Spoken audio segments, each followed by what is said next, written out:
Hello guys, स्वागत है आपका अपने यूट्यूब चैनल स्टडी विद अमन कुल में। आज हम लाए हैं शिक्षा निदेशालय राष्ट्रीय राजधानी क्षेत्र दिल्ली की कार्यपत्रक नंबर 7 जो कि क्लास 9 है। विषय आपका समाज विज्ञान है।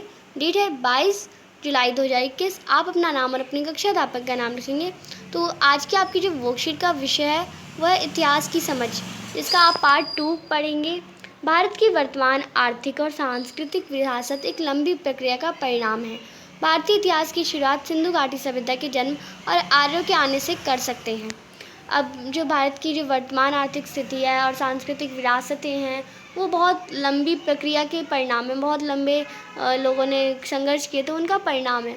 भारत का जो इतिहास था वो शुरुआत कब हुआ था? सिंधु घाटी की सभ्यता के जन्म से और आर्यों के आने से।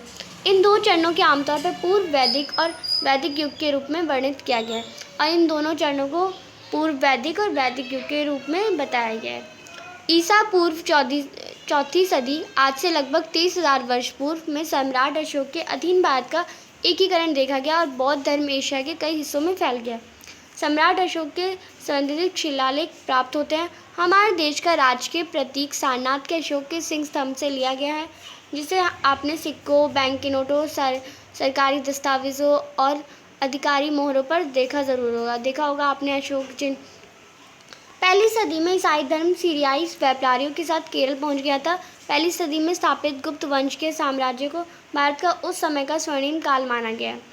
8वीं शताब्दी में इस्लाम पहली बार अरब व्यापारियों के साथ भारत आया था और 11वीं शताब्दी तक भारत ने एक राजनीतिक शक्ति रूप में मजबूती से स्थापित हो गया था। दिल्ली के चौहानों को हराकर दिल्ली सल्तनत की नई नींव रखी गई। इसके लगभग 320 वर्ष बाद यहाँ मुगल साम्राज्य के स्थापित हुआ। इस काल में भारत ने एक बार फिर से राजनीतिक एकता का बड़ा पैमाना हासिल किया। इस काल में भारत में राष्ट्रकूट, प्रतिहार, पाल, सैन, चालुक्य, सातवाहन, परमार, अहोम, चोल, पांड्य, विजयनगर साम्राज्य भी फले फूले। इस काल की अनेक महत्वपूर्ण इमारतें अपने समय की कहानी स्वयं बताती है। कुतुब मीनार, लाल किला, ताजमहल, कंदरिया महादेव मंदिर, तंजावुर का राजराजेश्वर मंदिर, दिलवाड़ा के जैन मंदिर, चित्तौड़ का विजय स्तंभ इसके उदाहरण हैं। गुरु नानक देव जी ने सिख धर्म शुरू किया। कबीर, मीरा, चैतन्य देव, सूरदास जैसे भक्ति धारा के महत्वपूर्ण संतों ने समाज को नई दिशा दी। तो यहाँ पे आपको कुछ पिक्चर्स दे रखी होंगी, वो आप देखिए।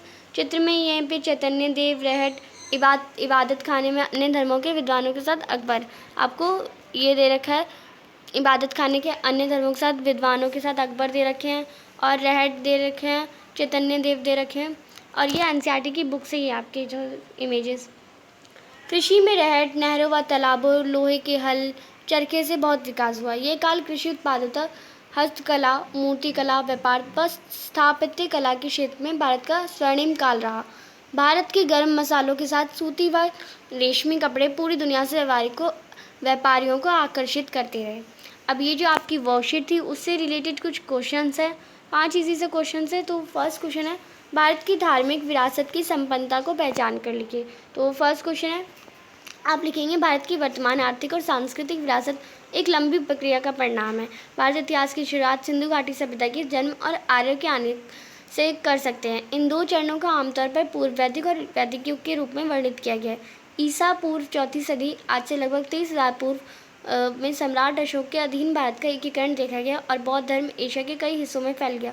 सम्राट अशोक के सर्वाधिक शिलालेख प्राप्त होते हैं। हमारे देश का राज्य के प्रतीक सारनाथ के अशोक के सिंह स्तंभ से लिया गया, जिसे हमने सिक्कों, बैंक नोटों, दस्तावेजों और आधिकारिक मोहरों पर ज़रूर देखा होगा। तो थोड़ा सा क्वेश्चन का आंसर लाऊंगे बट आप इसे लिख लेंगे।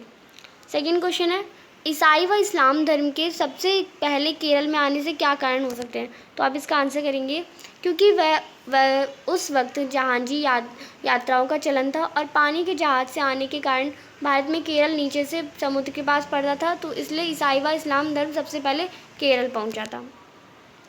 प्रश्न नंबर 3 है, भारत की कुछ ऐतिहासिक इमारतों की सूची उनके स्थान, निर्माता और उनकी विशेषताओं के साथ बनाएंगे।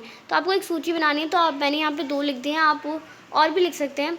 जैसे आंसर नंबर फर्स्ट में आप लिखेंगे कुतुब मीनार, इसका स्थान दिल्ली है, निर्माता कुतुबुद्दीन ऐबक है, विशेषता है ऊंचाई इसकी 72.5 मीटर है, बलुआ पत्थर का इस्तेमाल से बना है ये। फिर दूसरा आप लिख लेंगे लाल किला, ये भी दिल्ली में ही है। निर्माता इसके शाहजहाँ है। विशेषता है लाल बलुआ पत्थर से निर्मित तथा इसके अंदर एक बेहद सुंदर संग्रहालय भी बना हुआ है और हर साल यहाँ पे झंडा फहराया जाता है। तो आप ये भी लिख सकते हैं बहुत सारे। ये हो जाएगा क्वेश्चन नंबर 3 का आंसर। क्वेश्चन नंबर 4 है, भारत में विदेशी व्यापारियों को सदैव आकर्षित करता रहा है, इसके कारण बताइए। भारत में विदेशी व्यापारियों को क्या सदैव आकर्षित करता रहा है और क्यों कर रहा है, उसके कारण बताना है आपको। भारत विदेशी व्यापारियों को सदैव आकर्षित करता रहा है क्योंकि भारत में गर्म मसाले, सूती व रेशमी कपड़ा प्रचुर मात्रा में थे, जिसकी विदेशों में काफ़ी मांग थी और उस समय भारत को सोने की चिड़िया भी कहा जाता था। तो ये आपका क्वेश्चन नंबर 4 का आंसर हो जाएगा। क्वेश्चन नंबर 5 है, भारत के मानचित्र में विभिन्न साम्राज्य व शासकों के क्षेत्र दर्शाइए। तो आपको भारत का मानचित्र लेना है। आप भारत का कोई भी खाली सा मानचित्र लेंगे, उसमें आपको चोलास, चेलास, जितने भी आपको यहाँ पे राज्य दिख रहे हैं, उन्हें आपको दर्शाना है। सैन, चालुक्य, सातवाहन, परमार, अहोम, चोल, पांड्य, विजयनगर, इन सबको आपको दर्शाना है। राष्ट्रकूट, प्रतिहार, पाल। तो ये आप एक फुल भरा हुआ मैप लेंगे और एक सिंगल, फिर आप दर्शा देंगे इसे। ये आपकी आज की वर्कशीट कंप्लीट होती है। अभी तक आपने मेरे चैनल को सब्सक्राइब नहीं करा तो प्लीज़ चैनल को सब्सक्राइब कर दें और उसके बाद आने वाले बेल आइकन को भी प्रेस कर दीजिए, जिससे आपको लेटेस्ट नोटिफिकेशन मिलते रहें। हम आपके लिए इतनी मेहनत करते हैं तो आप एक सब्सक्राइब तो ज़रूर कर सकते हैं। आपके एक सब्सक्राइब से मुझे बहुत खुशी मिलती है। ये वीडियो अच्छी लगे तो लाइक करिए और दोस्तों के साथ शेयर करके